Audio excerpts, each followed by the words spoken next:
Okay, so we're going to take a look at the new vlogging camera from Sony. This is the ZV-E10 II. Now, there's a few cameras in the vlogging lineup within Sony's kind of ZV range. We've already seen a Mark II version of the ZV-1.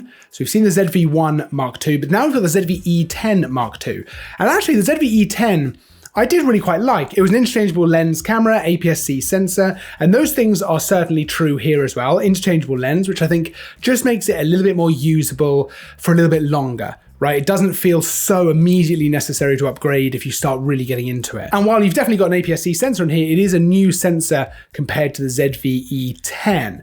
Now, I think it's the same sensor as we see in some of the other APS-C cameras that Sony have put out, but I don't know that for sure. But it does seem to be quite nice. It's 26 megapixels, you're getting some good performance there for photo if you want to do that as well as video, but this is definitely a video first camera. And actually, just like the ZV-E10, it's capable of creating some pretty decent video, actually. Certainly content creation is the main thing you're going to be doing with something like this, but Sony have obviously taken on board a lot of the feedback and actually a lot of the criticism that came along with the original ZV-E10 and looked to address a lot of that. And actually, this is the camera in the kind of ZV range that I'm most excited to see a Mark II for. I think it sits really nicely in the middle between the ZV-1, the ZV-E1, the ZV-E10, I'm not gonna lie to you, it's a little bit confusing with all those different model numbers, but the ZV-E10 Mark II looks to fix a lot of the problems you might have had with the ZV-E10 if you were put off by that. So, okay, I mentioned the new sensor compared to the original ZV-E10.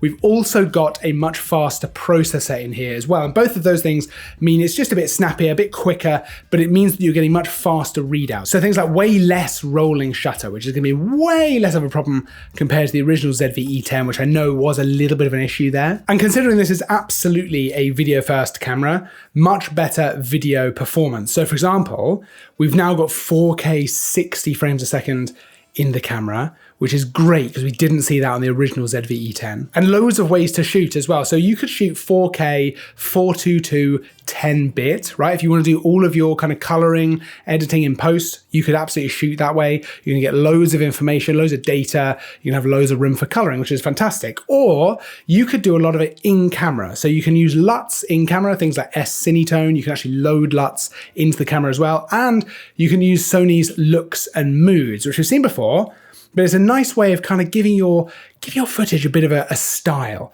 right? Those looks and moods work a little bit like a filter, but they're certainly going to give your footage a different look to it, which can be quite nice if you want to just get that done in camera and you don't want to be thinking about all of the editing and doing that later.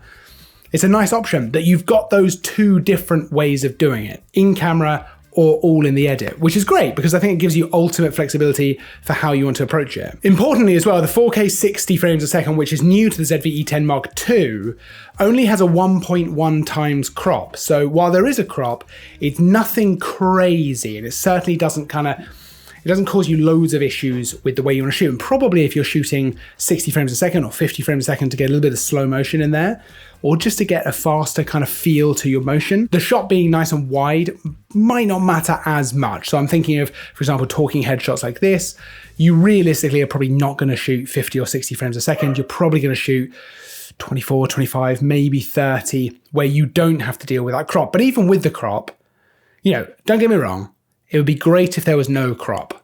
But even with the crop, 1.1 times, it's just not that big of a deal. Otherwise though, the quality of the video is really quite good, and it actually borrows quite a lot, I think, from some of the other cameras in Sony's ecosystems. And of course, as you would probably expect on a ZV camera like this, it has got the intelligent 3-capsule microphone on the top with the little windscreen, which I've got here, actually included in the box. So I'm shooting on the ZV-E10 now, just using the internal microphone. I can see myself on the screen. The autofocus is doing its thing. It's just tracking my eye around the screen, so it's keeping me nice and in focus. The microphone is set to auto as well, so it should be just picking me up at the front while basically cutting out any surrounding noise here in the woods. So there's birds kind of chirping in the trees and the trees moving in the wind and stuff like that, but it should all be pretty much focused on just my voice. I've also got it set to pretty much handle everything automatically, so I would tend to shoot in manual most of the time.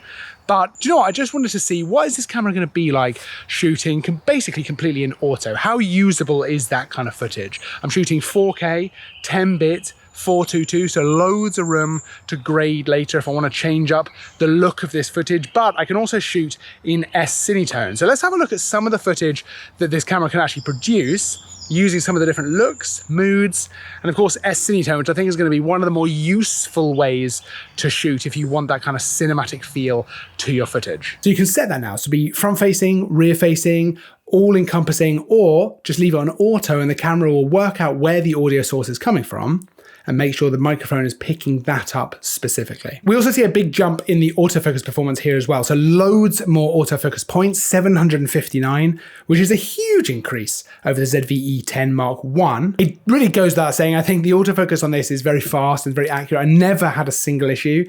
I'm not in the slightest bit surprised. This is a Sony camera after all, and they are just class leading really when it comes to that autofocus. It's so good now. Of course, you've got eye tracking, which is great for video, and you've now got eye tracking for humans, animals, and birds as well, which is, again, it's just nice to see. Another upgrade in the camera is the image stabilization, the active image stabilization. So it's electronic, right? Not 5-axis in-body image stabilization. It's electronic, but that has been improved as well. Now, there is a little bit of an additional crop to make that work better, but if you do want super steady footage, that's going to really help, right? So if you're walking, if you're not using a gimbal, if you're just walking around, I think it's a helpful thing to have in there. Now, would I use that all the time? It depends what I'm shooting, right? It depends what kind of footage I'm going for.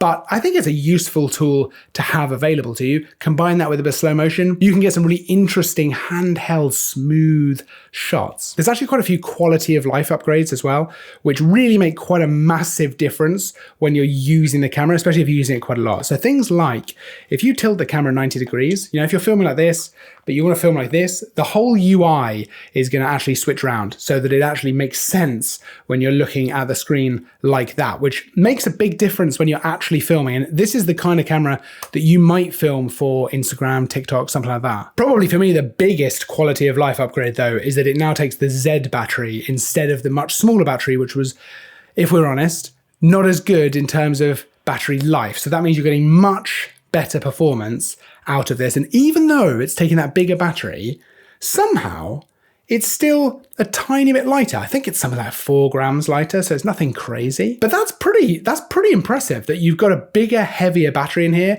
but the whole thing overall is lighter. And if you have used any of the ZV range cameras before, you will be completely at home with the actual design and layout of all the buttons and things like that. Of course, the screen flips all the way around. It's a vlogging camera, right? It's always going to be doing that. You've got things like the zoom lever at the top here, dedicated switch for photo, video, and S&Q modes, and then buttons on the back as well.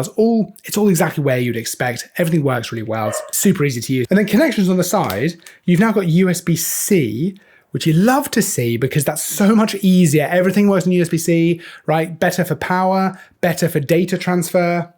You love to see it. And you've got micro HDMI there as well if you want to use that. Now, of course, the original ZV-E10 was also usable as a webcam, and actually that's quite useful to be able to use that. This has been improved, so you can now use this as a webcam up to 4K, which is just better. So, I mean, just overall, this has just been improved across the board. It is just pretty much updated and upgraded in every aspect of what the camera can do. While it's probably not aimed so much at someone like me who likes to record with, a bigger full frame camera and stuff like that, I could imagine using this out and about for some of the content that we create. Because as an interchangeable lens camera, it gives me a lot of options for how I want to shoot. And with all of the different ways you can shoot that video, with things like S-Cinetone in there as well, you can get some great looking footage. And I think this probably makes sense now as the vlogging camera if you really want to take it kind of quite seriously.